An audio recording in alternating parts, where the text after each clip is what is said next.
Since nabanggit po ninyo kanina no, na in aid of legislation po yung may aabang po ng mga hearing natin sa Senado at sa Kongreso at saka yung recommendations po.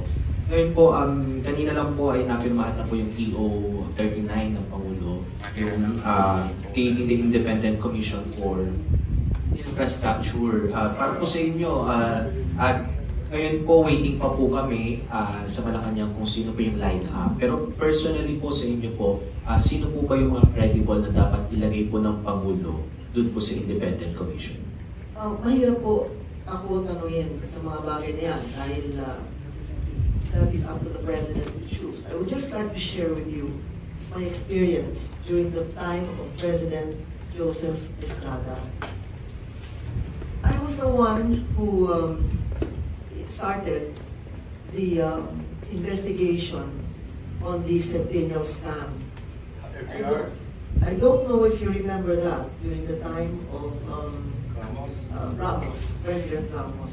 It was called the Centennial scam. People may have forgotten about this.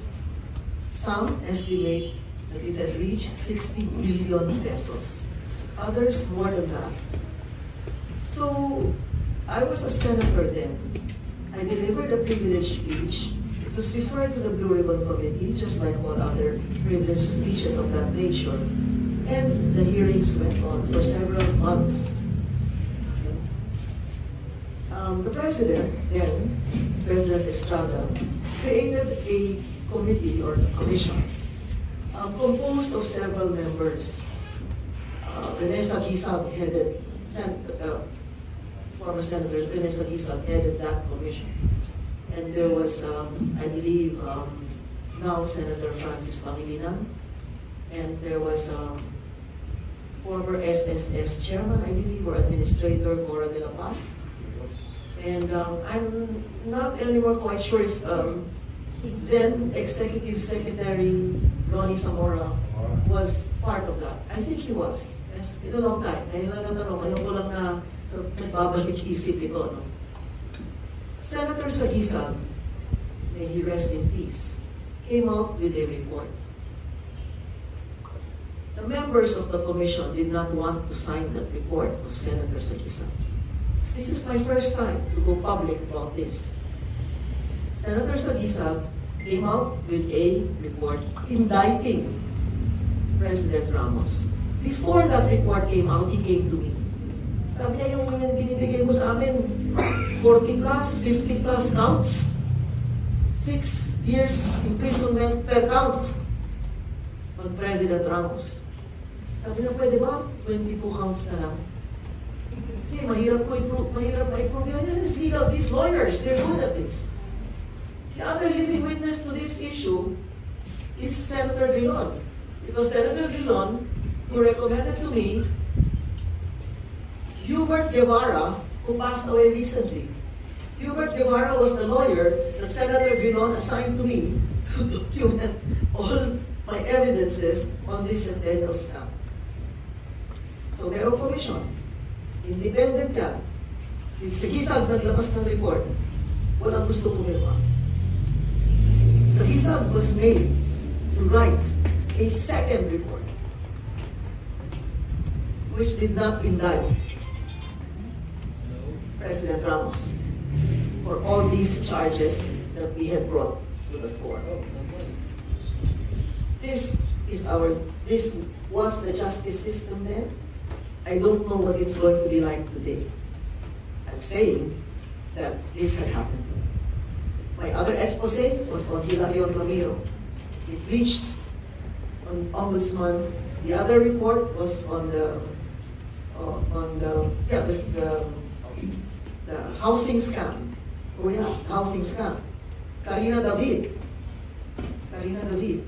was the housing czar of Era. It was from her reports in the finance committee. I was the vice chairperson and was hearing the thing about the housing scam. Yeah, that was 43 billion pesos. 43 billion pesos. And I think 23, if not, no, 42 billion, sorry, 42 billion.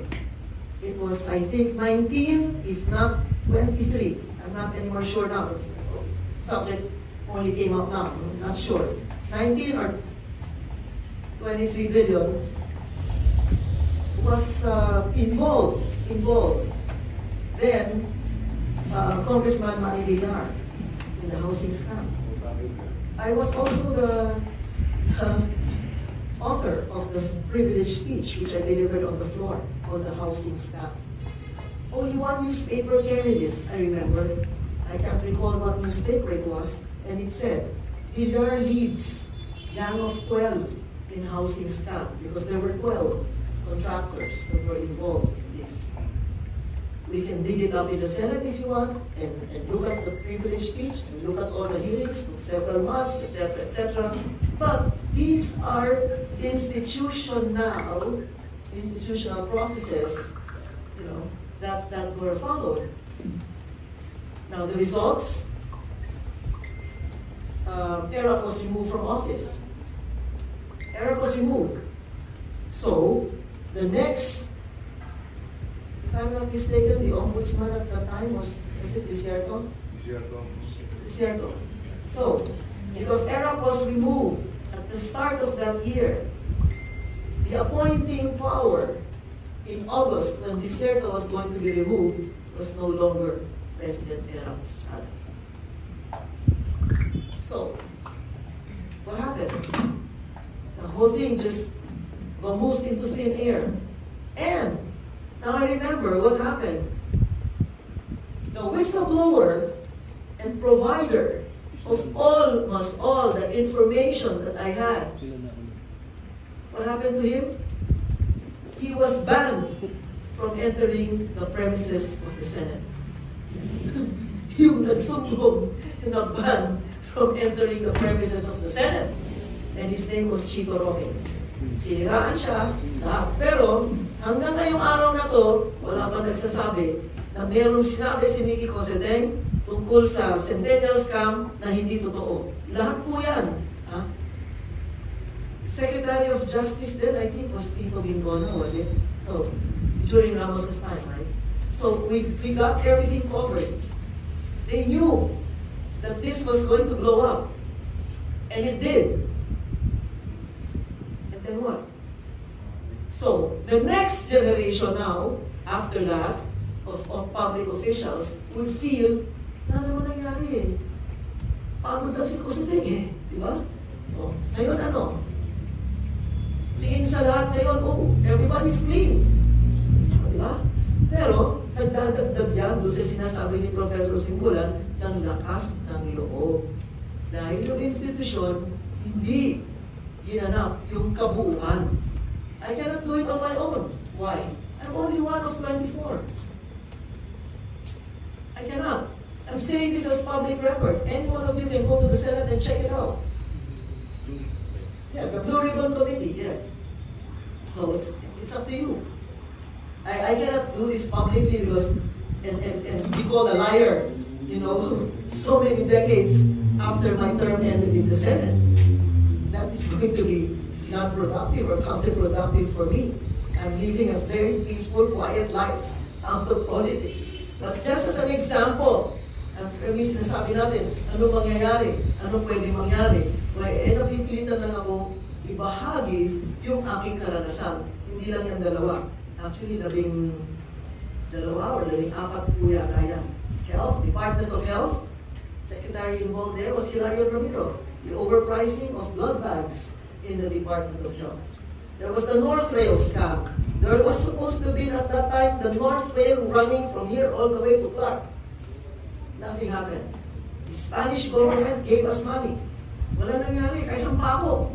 Wala naipako, wala naihukay, kaisang hukay, wala. North Rail. Meron pang top web office of, now it's coming to my mind, you see. Top web office of the President computer scam. I remember Justice Corona was then the executive secretary.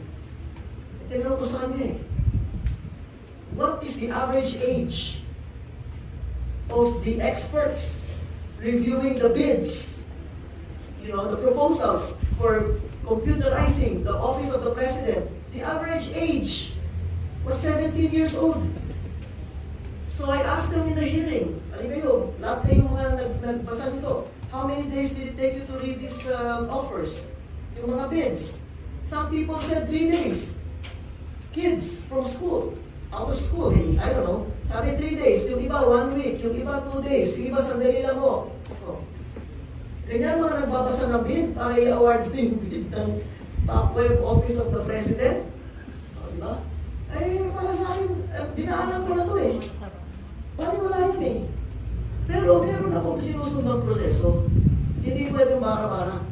Ngayon lang, yung pinag-uusapan lang natin, ito nangyari ito, hindi ngayon lang. Hindi ito ngayon lang, matindi lang ito. Kasi, lumakas na yung loob. Yun na nga. O, di ba? Mga ghost project. Yun hindi. Yung ghost project nun, yung North Rail. In fact, I talked to one of the contractors. He's passed away already. I asked him, sir, nagbigay ba kayo ng 50 million dito sa project na to? Sabi niya, opo. Sabi ko, gusto niyo ba mabalik yung 50 million ninyo sa'yo? Sabi niya, opo. Sabi ko, akin ang resibo. Nang tinanggap, sino nagtanggap ng 50 million na contribution nyo dito sa North Rail? Ang bigla sabi sa akin, huwag na ho, okay na, donation ko na lang. Either walang resibo, o ano man ang papel na hawak na, pero yun ang sinabi sa akin. At that time, 50 million is big money. He's a big contractor. Hindi ko siya kilala. Tinanong ko lang sa kanya, kung gusto mo, ibalik ko yung pera sa'yo. Sisiwalat ko ito para ibalik yung pera sa'yo, di ba? So, sabihin nga, Professor, kahit meron tayong institution, wala rin eh. Wala rin